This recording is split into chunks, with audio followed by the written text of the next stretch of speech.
આ છે આજની આપણી રેસીપી ગાજરનો હલવો. હેલો ફ્રેન્ડ્સ, આજે આપણે બનાવીએ ગાજરનો હલવો.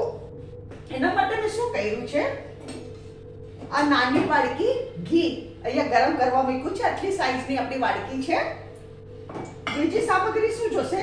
1.5 કિલો રેડ કલરના ગાજર આવી રીતે મેં ગ્રેટ કરીને રાખ્યા છે. 1.5 કિલો ગાજર છે, આવી રીતે ગ્રેટ કરીને રાખ્યા છે. ઓરેન્જ કલરના નહીં બનાવવાના, આવા રેડ જ બનાવવાના છે. વિન્ટરમાં ઇઝીલી અવેલેબલ હોય. આ વિન્ટરની સ્પેશિયાલિટી ખાસ છે. અને બીજી સામગ્રી છે અહીંયા 3 ટેબલસ્પૂન ભરીને કાજુ અને 2 ટેબલસ્પૂન ભરીને કિસમિસ. કાજુ અને કિસમિસ. હવે આપણે શું કરવાનું, આપણે આ ઘી ગરમ થાય ગરમ થયું છે એટલે એમાં આપણે આ કાજુ નાખી દઈએ. આ બહુ જ સરસ લાગે. અને આને શું છે, તમે ડબ્બો ભરીને ફ્રીઝમાં રાખી દો ને, જરાય પ્રોબ્લેમ નહીં આવે.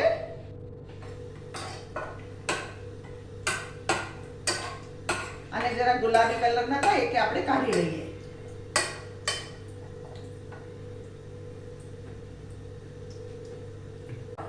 અને કાજુ બધા કાઢી લઈએ.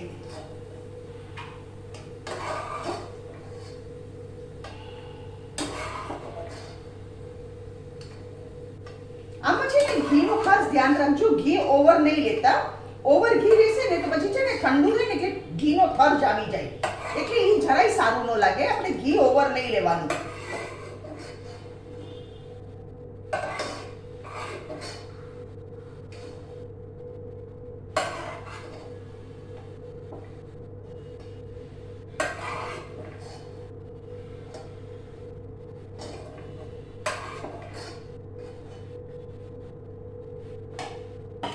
હવે આપણે આમાં ગાજર નાખી દઈએ.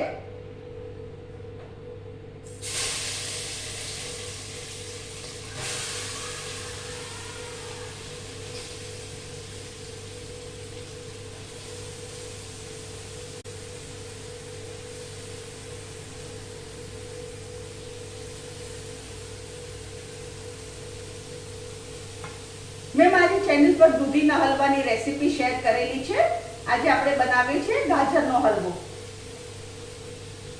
આમાં જરા મહેનત વધારે છે, કારણ કે આપણે એક એક ગાજરને ગ્રેટ કરવા પડે.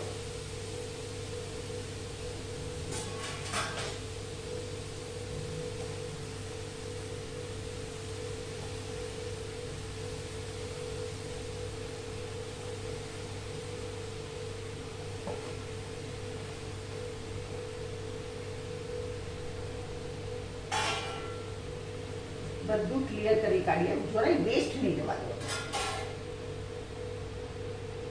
હવે આપણે શું કરીએ, આને બરાબર ઉપર નીચે કરીએ. આ છે ને જેમ જેમ ચડતું જશે ને એમ ક્વોન્ટિટી ઓછી થતી જશે. એટલે મેં 1.5 કિલોનો બનાવ્યો છે. આ લાગે બહુ પણ પછી થાય ને એટલે ચડી જાય ને ગાજર, એટલે ઓછી ક્વોન્ટિટી થઈ જાય.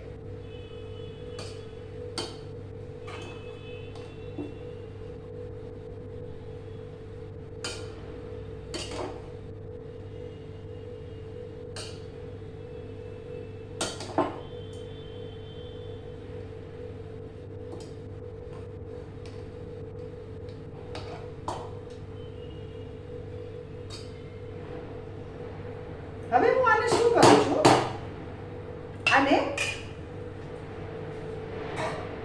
અહીંયા 5 મિનિટ માટે કવર કરું છું, એટલે સ્ટીમમાં અહીં ચડે, સ્ટીમમાં આપણે ચડી જાય. મિનિટ થઈ ગઈ, 5 મિનિટ એક્ઝેક્ટલી થઈ, 7 મિનિટે નહીં. હવે મેં શું કર્યું છે, અહીંયા આ નાનો મગ દૂધ લીધેલું છે. આ દૂધ આમાં આપણે નાખી દઈએ અને એકવાર આપણે એને મિક્સ કરી દઈએ.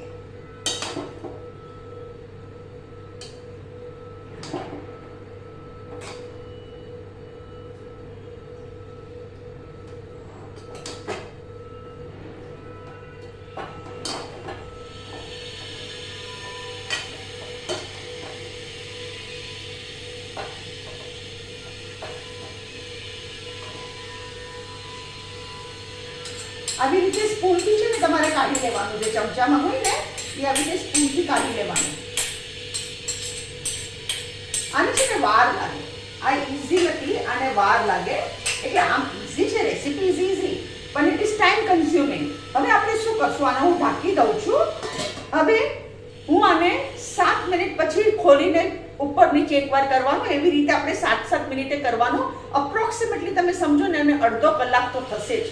અડધો કલાકથી ઓછો નહીં, અડધો કલાકથી વધારે થાય પણ ઓછો નહીં. 5-7 મિનિટ્સ હલાવતી હતી એને. આપણું હવે ગાજર ચડી ગયું છે. અહીંયા મેં શું કર્યું છે, આટલો બાઉલ મેં શુગર લીધી છે, સાકર. આપણે આ બધી સાકર આમાં નાખી દઈએ અને આપણા ડ્રાય ફ્રૂટ્સ નાખી દઈએ, કાજુ અને કિસમિસ.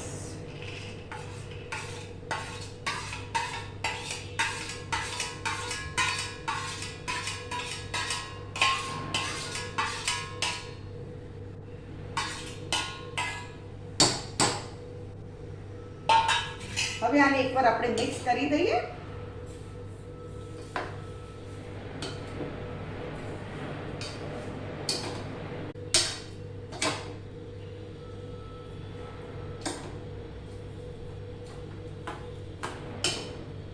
હવે અહીંયા હું ગેસ હમણાં જ ફાસ્ટ કરતી, પહેલા સાગર બધી પીગળી જાય ને પછી આપણે ગેસ ફાસ્ટ કરીએ.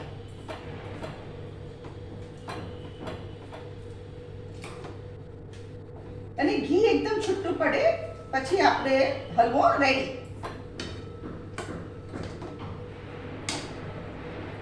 આ બહાર કરતા તો ઘણું તમને સસ્તું પડે, બહાર તો બહુ જ મોંઘું પડે છે. આમાં ટાઈમ લાગે પણ it taste just too good. હવે અહીંયા હું ગેસ ફાસ્ટ કરું છું અને આપણે શુગર બંધ થાય ત્યાં સુધી આપણે કરીએ. ઘી છૂટું પડી ગયું, એકદમ સરસ થઈ ગયો. અને આને અપ્રોક્સિમેટલી તમે સમજો ને, ટોટલ કુકિંગ ટાઈમ આપણે 45 મિનિટ્સ ટુ 50 મિનિટ્સ થઈ. અત્યારના બી ઘી છૂટું પડતા મારે 20 to 25 મિનિટ્સ આને કરવું પડ્યું કુક. એટલે કુકિંગ ટાઈમ છે આનો 50 minutes, or you can take just 1 hour, that is also okay. મી 1.5 કિલો ગાજરની રેસીપી છે, 1.5 કિલો ગાજર આપણે. હવે અહીંયા હું ગેસ બંધ કરું છું. સ્ટીમિંગ હોટ ગાજરના હલવા, યમી.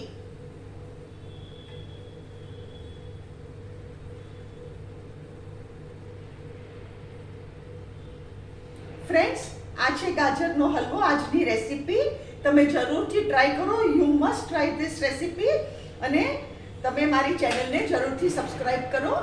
Thank you.